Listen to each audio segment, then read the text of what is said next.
A few moments later. জুলাইয়ের 1 তারিখ আমার বার্থডে ছিল। তো বার্থডের দিন আমার হাজব্যান্ড আমাকে এগুলো এনে দিয়েছিল। আমি অনেক হ্যাপি হয়ে গিয়েছিলাম, তাই ভাবলাম একটু শেয়ার করা যাক।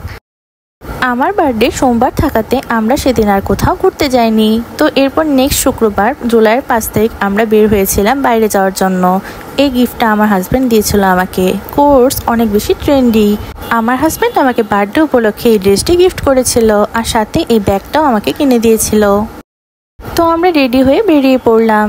ঈদের পর থেকে ননস্টপ বৃষ্টি চলতেই আছে, এখনো বৃষ্টি আর কমেই না, সারাদিন একটু একটু বৃষ্টি পড়তেই থাকে। তো আমরা যখন বের হয়েছিলাম তখন বৃষ্টি ছিল না। যদিও অতিরিক্ত বৃষ্টি ভালো লাগে না, তবু বৃষ্টির দিন আমার কেন জানি অনেক বেশি পছন্দ।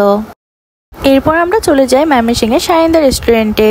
এই রেস্টুরেন্ট নিয়ে আমি আগেও কয়েকটা ভিডিও বানিয়েছি। যদিও শাহিন্দা রেস্টুরেন্টে সবসময় ভিড় থাকে, তবু শুক্রবার থাকাতে মনে হচ্ছে আরও বেশি ভিড় ছিল। আমরা প্রথমে সোফাতে বসার মতো জায়গা পেয়েছিলাম না, পরে পেয়েছিলাম, তাই সেখানেই চলে যাই বসার জন্য। আমরা প্রথমে শাহিন্দা পিৎজা হোটেলে গিয়েছিলাম, পরে ভাবলাম বাংলা খাবারই ট্রাই করা যাক, তাই বাংলা খাবার ট্রাই করার জন্য আমরা নিচে শাহিন্দা রেস্টুরেন্টেই চলে আসি। এটা ছিল তাদের বাংলা খাবারের মেনু। আমরা আমাদের খাবারের অর্ডার দিয়ে খাবারের জন্য ওয়েট করছিলাম। তো ভাবলাম এই সুযোগে কয়েকটা ভিডিও করে নেওয়া যাক। আমরা কয়েকটা সুন্দর সুন্দর ছবিও তুলে নিয়েছি, কিন্তু এই ছবিগুলো ভিডিওর লাস্টে দিয়ে দিব আমি। অনেকে হয়তো বলবে এই রেস্টুরেন্টে কেন বারবার যাই। এই রেস্টুরেন্টে খাবারের কোয়ালিটি আর কোয়ান্টিটি অনেক বেশি ভালো থাকে, আর যেই রেস্টুরেন্টে খাবার ভালো হবে সেখানেই তো মানুষ বারবার যাবে। আমার কাছে মনে হয় শাহিন্দা রেস্টুরেন্টে চাইনিজ খাবার হোক বা বাংলা খাবার, সব খাবারই অনেক বেশি মজার। ময়মনসিংহের মধ্যে বেস্ট রেস্টুরেন্ট বলতে আমার কাছে এই রেস্টুরেন্টটাই। কয়েকদিন ধরে যে পরিমাণে বৃষ্টি হচ্ছিল, মনটা কেন জানি খিচুড়ি খিচুড়ি করছিল, তাই আমার বার্থডেতে আমার হাজব্যান্ড আমাকে খিচুড়ি ট্রিট দিয়েছিল। আমরা নিয়েছিলাম 2টা মাটন খিচুড়ি, আর সাথে এক্সট্রা একটা গ্রিল নিয়েছিলাম আমরা। সালাদ ছাড়া তো খিচুড়ি একদমই জমে না, তাই আমি আমার প্লেটে শসা, কাঁচামরিচ, লেবু এগুলো নিয়ে নিই।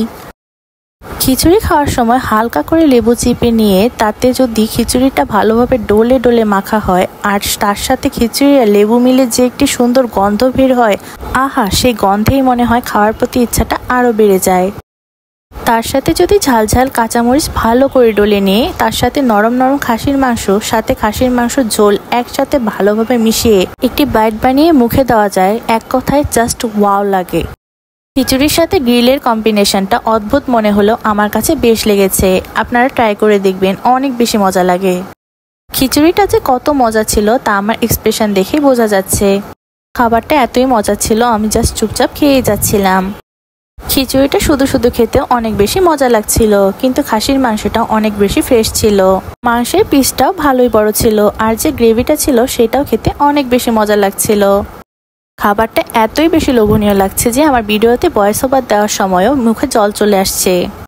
ময়মনসিংহের বেস্ট খিচুড়ি কোনটা বললে আমি ময়মনসিংহের শাহিন্দা রেস্টুরেন্টকে সাজেস্ট করব। এখানে খিচুড়ি নেই, এখানে সব আইটেমই অনেক বেশি মজার লাগে আমার কাছে। খাওয়া শেষে যে জিনিসটা একদমই মিস করা যাবে না সেটা ছিল কোক, তাই আমরা দুজনে 2টা কোক নিয়ে খাবারটা শেষ করলাম। রেস্টুরেন্টে গেলে খাবার শেষে যে জিনিসটা দেওয়া হয় সেটা হচ্ছে সস। এই সস খেতে কার কার ভালো লাগে, আমার তো ভালোই লাগে। তো আমি বসে বসে একটু সস খাচ্ছিলাম। এরপর আমরা সেখান থেকে বেরিয়ে পড়ি। রাত অনেকটা হয়ে গিয়েছিল, আমরা মেনলি খাবারের জন্যই বাইরে বের হয়েছিলাম। বাইরে একটু পরে পরে বৃষ্টি হচ্ছিল, তাই আর কোথাও যাওয়া হয়নি সেদিন আমাদের। তো এই জায়গাটায় আমরা কয়েকটা ছবি তোলার জন্য দাঁড়িয়েছিলাম। আমার হাজব্যান্ড আমাকে একটু ভিডিও বানিয়ে দিচ্ছিল। আমরা যখন বের হই তখন বাইরে বৃষ্টিও ছিল না, আর রাস্তাঘাট একদম নীরব ছিল, রিক্সাও পাওয়া যাচ্ছিল না, তাই ভাবলাম হেঁটে হেঁটেই বাসায় চলে যাই। কারণ আমাদের বাসা যেখানে স্বদেশী বাজার, সেখান থেকে সিকে গোরস্রোতের দূরত্ব তেমন একটা বেশি না। তো আমরা হাঁটতে হাঁটতে ময়মনসিংহে গাঙ্গেন্ডাপাড়ে যে ঢাকা লিটন কনফেকশনারিটা আছে সেখানেই চলে যাই, আর একটা আইসক্রিম কিনে নিই আমরা। এরপর আমরা বাসায় চলে আসি। বাসায় এসে আমি আর আমার হাজব্যান্ড দুজনে মিলে আইসক্রিমটা শেয়ার করে খাচ্ছিলাম। আর হ্যাঁ, এগুলো ছিল সেদিনের তোলা কয়েকটা সুন্দর সুন্দর ছবি। আমার ভিডিওটি যদি ভালো লেগে থাকে একটি লাইক করে দিও সবাই। দেখা হবে next blog. Thanks for watching, by.